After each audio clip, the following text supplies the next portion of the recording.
Aconteceu aquilo que todos nós já sabíamos que iria acontecer e todos nós já esperávamos que fosse acontecer. Já era a certeza que Lula seria condenado no caso envolvendo o sítio em Atibaia, e Lula foi condenado a mais 12 anos e alguns meses de prisão. E antes de nós falarmos dos desdobramentos políticos desse assunto, é importante passarmos algumas informações porque existe um enorme equívoco e muita desinformação envolvendo esse caso do sítio em Atibaia.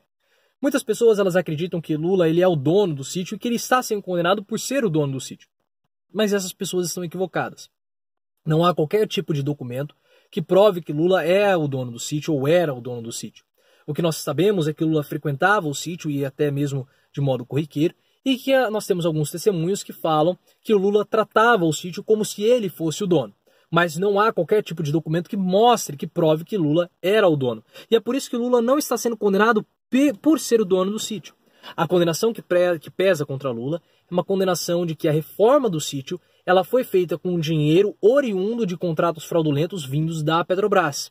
E é por isso que esse caso está sendo julgado em Curitiba, porque é em Curitiba que os casos envolvendo corrupção da Petrobras são julgados no momento. Então veja que o que pesa contra Lula não é ele ser o dono do sítio, mas sim que ele fazia parte desse esquema de corrupção que ele foi beneficiado. Mas mesmo essa operação, não há documentos que provem essa transferência do dinheiro e também não há depoimentos que falem sobre essa transferência do dinheiro. O que nós temos são algumas falas de empreiteiros dizendo de que a reforma do sítio ela ocorreu a pedido do ex-presidente Lula.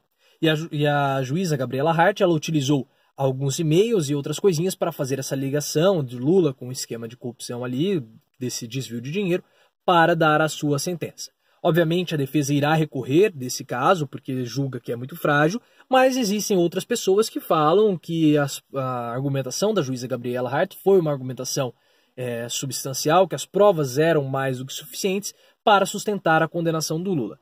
Ambas as narrativas são juridicamente aceitas, são juridicamente válidas, e vamos deixar isso de lado porque nosso interesse não é nessa parte, mas sim dos desdobramentos políticos. O que nós temos que ter em mente é que Lula, somando a pena do caso do sítio e do triplex, Lula tem exatos 25 anos de pena, de prisão.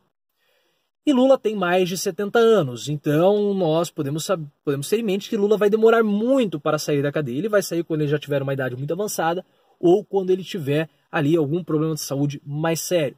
E independentemente seja um problema de saúde ou até mesmo uma idade mais avançada, politicamente Lula vai estar praticamente morto, porque ele não vai ter condições de se candidatar a qualquer outro tipo de cargo, porque a eleição é um período muito desgastante, é um processo desgastante, e ele vai estar muito debilitado para fazer qualquer tipo de ativismo político mais contundente, mais presente. Ele pode aparecer aqui ou ali, mas ele não vai conseguir ser um ativista político ativo. Então Lula está praticamente morto para a vida política. E existem outros processos, outras acusações que estão pesando contra o ex-presidente Lula. E nós sabemos que ele vai ser condenado em todas elas, praticamente. E aí, mesmo aqueles que são favoráveis a Lula sabem que ele vai ser condenado, e aqueles que são contrários a Lula também sabem que ele vai ser condenado. Então esse é um consenso geral. Todo mundo sabe. E Lula deixou que essa situação ocorresse. Porque é muito questionável nós já sabemos que uma pessoa vai ser condenada, mesmo não tendo qualquer tipo de conhecimento jurídico, muitas pessoas não leram as acusações que pesam contra Lula, nós não temos conhecimento jurídico, não temos conhecimento de direito, mas mesmo assim nós já sabemos que Lula vai ser condenado nos próximos processos. E tudo isso leva a alguns questionamentos com relação à nossa justiça. Mas essa é uma situação que Lula poderia ter evitado, mas ele não quis evitar. Eu fiz um vídeo falando sobre Lula ser ou não ser um preso político, vou deixar o link aqui na descrição, e eu falo que Lula ele poderia ter evitado toda essa situação, porque ele sabia que ele seria condenado quando houve aquele processo de condução coercitiva. Lá atrás, ele poderia ter solicitado ter se refugiado em uma embaixada e ter solicitado asilo político em qualquer outro país. Como ele tem um enorme... ele é muito bem visto pela comunidade internacional, com certeza ele iria receber, seria recebido em outro país e seria visto como um preso político, um exilado político. Mas Lula optou por não seguir esse caminho, optou por seguir o caminho da justiça, e aí ele passou por todos os ritos da justiça, passou por todos os ritos comuns da justiça, o que o torna um preso comum, mesmo ele não sendo um preso comum e mesmo tendo características de um preso político. Mas essa situação ele mesmo deixou que ocorresse. Ele poderia muito bem, como eu falei, ter solicitado asilo político e ele não solicitou, mesmo sabendo que ele seria condenado. E aí quais são os desdobramentos de fato, tirando essa parte que Lula está politicamente morto? A pressão em cima do governo tende a aumentar, porque mais uma condenação de Lula, mais um fato que aumenta a pressão em cima de Sérgio Moro por conta do caso do COAF envolvendo Fabrício Queiroz, envolvendo Flávio Bolsonaro. Toda vez que eu falo do caso do Queiroz, muitas pessoas vêm para mim falando aqui nos comentários, falando, mas você não fala do André Siciliano, que os valores do André Siciliano são muito maiores do que os valores do Flávio Bolsonaro, existe toda uma conspiração porque querem destruir a imagem do governo, querem destruir a imagem do Bolsonaro, utilizam Fabrício Queiroz e Flávio Bolsonaro para atacarem Bolsonaro. Esse é um argumento muito utilizado pelos bolsonaristas.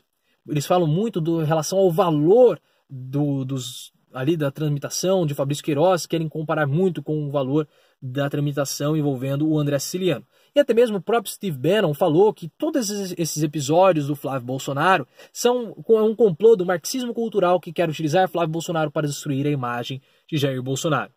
E aí você precisa ter coerência no seu argumento e na sua visão. Você não pode dizer que Flávio Bolsonaro ele é vítima do marxismo cultural e que Lula ele é líder de quadrilha, chefe de quadrilha.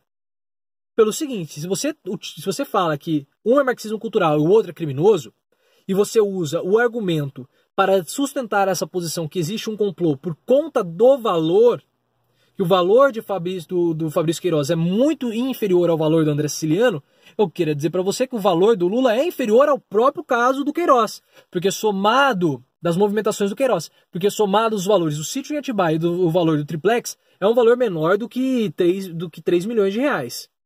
Isso é um valor, se nós considerarmos com todos os outros processos de corrupção, é um valor irrisório, porque é até mesmo menor do que o valor que houve a movimentação financeira, das movimentações envolvendo Fabrício Queiroz, que ultrapassam, que estão ali aproximadamente em 7 milhões de reais. Então o valor envolvendo o gabinete de Flávio Bolsonaro, envolvendo Fabrício Queiroz, é de 7 milhões, enquanto o valor do ex-presidente Lula é de ali aproximadamente 3 milhões. Então se você quer usar o argumento do valor do episódio, o valor da corrupção, você também tem que ser coerente e usar esse valor aqui. Corrupção é corrupção independentemente do valor. Pode ser 10 reais, pode ser 7 milhões, pode ser 3 milhões, pode ser 20 milhões, 50 milhões, independentemente do valor, é corrupção. E você tem que ter coerência no seu argumento. Isso é um ponto.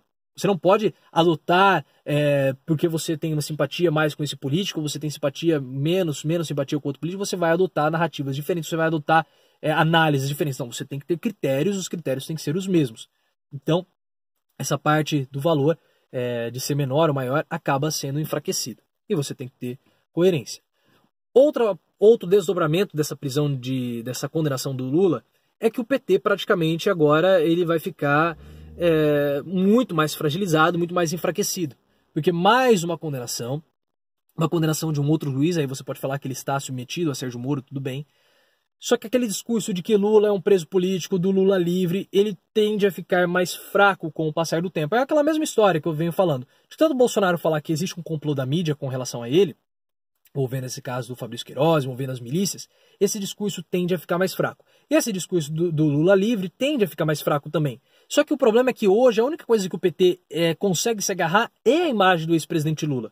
Você não vê, pelo menos publicamente, o PT pautando outras pautas, falando sobre outros assuntos. É sempre Lula, Lula, Lula, Lula. A grande bandeira do PT é a bandeira do Lula.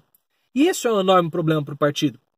Porque à medida que passa, esse argumento fica mais fraco e Lula ele sufocou qualquer tipo de liderança emergente dentro do partido.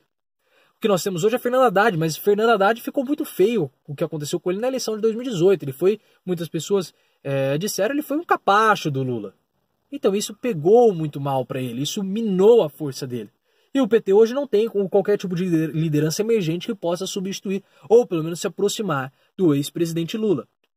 Então Lula, ele mesmo, colaborou para que o PT acabasse, porque ele se colocava como a única pessoa viável politicamente dentro do partido. E isso enfraqueceu o PT. Só que esse enfraquecimento do discurso vai fazer com que o PT mude a sua argumentação e agora possivelmente vai direcionar os seus canhões para Sérgio Moro e também para Flávio Bolsonaro. Porque esse caso do COAF de fato está demorando muito para ser solucionado. Você pode achar que não, mas causa alguma estranheza porque Fabrício Queiroz ele demorou, ele fez o que quis com o Ministério Público, faltou de vários depoimentos, não houve uma condução coercitiva para ele, enquanto ele aparecia na televisão. E aí você pode falar, mas aí existem outros deputados com um valor muito maior, mas aí você cai novamente naquele argumento do valor, e o valor do Lula é um valor menor do que o do Flávio Bolsonaro, do que o valor envolvendo o gabinete do Flávio Bolsonaro. E mais acusações estão pesando contra Flávio Bolsonaro, ligação com milícias, enfim, e problemas eleitorais.